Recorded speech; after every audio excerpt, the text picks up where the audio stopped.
আন্তর্জাতিক যোগ দিবস এবং বিশ্ব পরিবেশ দিবসের তাৎপর্যকে এক সূত্রে বেঁধে সুন্দরবনের বুকে শুরু হলো এক ব্যতিক্রমী উদ্যোগ। সংস্কৃতির সৈনিক পূর্ণচন্দ্রপুর চাঁদমণি শিক্ষা ভবনের মাঠে আয়োজিত এই অনুষ্ঠানের মূল উদ্দেশ্য ছিল প্রত্যন্ত এলাকার মানুষের কাছে যোগচর্চা এবং বৃক্ষরোপণের গুরুত্ব পৌঁছে দেওয়া। যৌথ উদ্যোগে ছিল বন্ধু মহল যোগাসন এবং যোগ নৃত্য প্রশিক্ষণ কেন্দ্র এবং দক্ষিণ চব্বিশ পরগনা জেলা যোগ ওয়েলফেয়ার অ্যান্ড স্পোর্টস অ্যাসোসিয়েশন। অনুষ্ঠানে হাজারেরও বেশি পড়ুয়া এবং অভিভাবক উপস্থিত ছিলেন।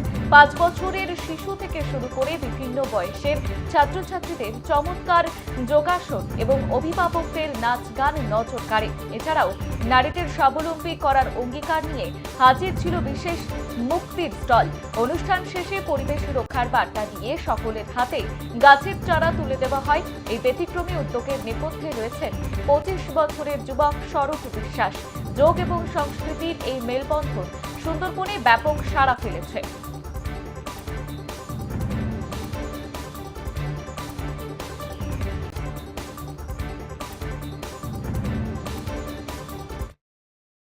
পরিবেশ দিবস এবং 5ই জুন পরিবেশ দিবস এবং 21শে জুন যোগা দিবস, এটা আমরা আজকের দুটো মিলে করলাম। পরিবেশ দিবসটার উপর আমরা খুব জোর দিয়েছিলাম, সেজন্য গাছ সেজন্য, এবং সেই পরিবেশ দিবসের উপর অনেক থিম করলাম, যা মানুষকে বোঝানো গাছ আমাদের কি প্রয়োজন। তা শুধু নয়, আমাদের 8টা স্টল করা হয়েছিল, যে স্টলের মাধ্যম থেকে ন্যাচারাল শুরু করে পঞ্চতুলসী বহু রকমের পর্যায়গুলো আমাদের ছিল, এখনও সেখানে স্টল আছে। এবং যেটা হচ্ছে যদি অক্সিজেনের জন্য মুক্তি সংস্থা তারা দিয়েছেন, সেটাও আমাদের অক্সিমিটার, সেটাও আমাদের আছেন। তো এভাবে করে আমরা একটা প্রদর্শনীও রেখেছি, এবং শুধু প্রদর্শনী না, মানুষের ব্যবহারের জন্য এটুকু রেখেছি।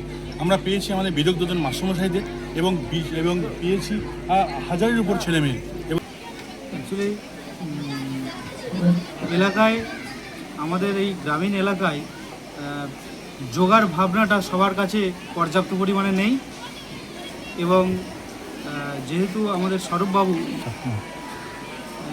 স্বরূপবাবু একটা সংগঠন চালান, এবং ওনার প্রচেষ্টায় ওই সংগঠন উদ্বুদ্ধ হয়েছে, এবং এলাকার বিভিন্ন ছাত্রছাত্রী তার সঙ্গে তার আঙিনায় এসছে, তারা শিখছে, এবং সেটা ব্যাপকভাবে যাতে ছড়িয়ে পড়ে এই দিনটা পালন করা হচ্ছে। তাছাড়া আমাদেরকে যোগা শেখানোর সময় আমাদের গুরুজি বলেছেন যে যোগার প্রত্যেক দিন আমাদের দৈনন্দিন কর্মকাণ্ডের মধ্যে যোগাটাকে আনতেই হবে।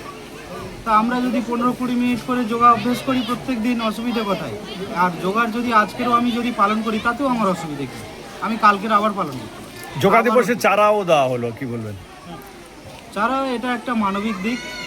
তাছাড়া বিশ্ব উষ্ণায়ন আমাদের কাছে একটা বড় ফ্যাক্টর, সেটা প্রতিরোধ করা, এবং গাছের মধ্যে আমাদের আমাদের যে উচ্চাকাঙ্ক্ষা, সেটা কিন্তু অনেকটা নমনীয় হয়।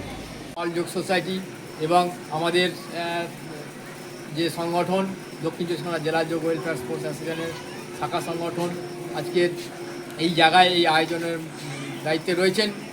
আমাদের সারা পশ্চিমবঙ্গের বিভিন্ন জেলায় আমরা এই যে স্বাস্থ্য ভাবনায়, যে একটা সময় দেখেছি যে 20-25 বছর আগে হার্ট, কিডনি, লিভার এইগুলো অসুস্থ হতো না, তখন কিন্তু মানুষ শরীরচর্চার দিকে বেশি ঝুঁকছিল। কিন্তু এখন সময়ের কালে এসে আধুনিক সভ্যতার বিকাশে জীবনশৈলীটাকে পাল্টে ফেলেছে, রোগের হার বানিয়েছে, আর সেই রোগকে নির্মূল করার পথ হচ্ছে যোগ। তাই আমরা আজকের দিনে এই বার্তা দিতে চাই, আর নয় রোগের ঘর বানাও এবং যোগের ঘর। তাই এখানে স্বরূপ বিশ্বাস আমাদের সংগঠনের নেতৃত্ব দিচ্ছেন। তাই স্বরূপের হাত ধরে আজকের একটা উৎসব আকারে আমরা এটাকে তুলে ধরতে চেয়েছি।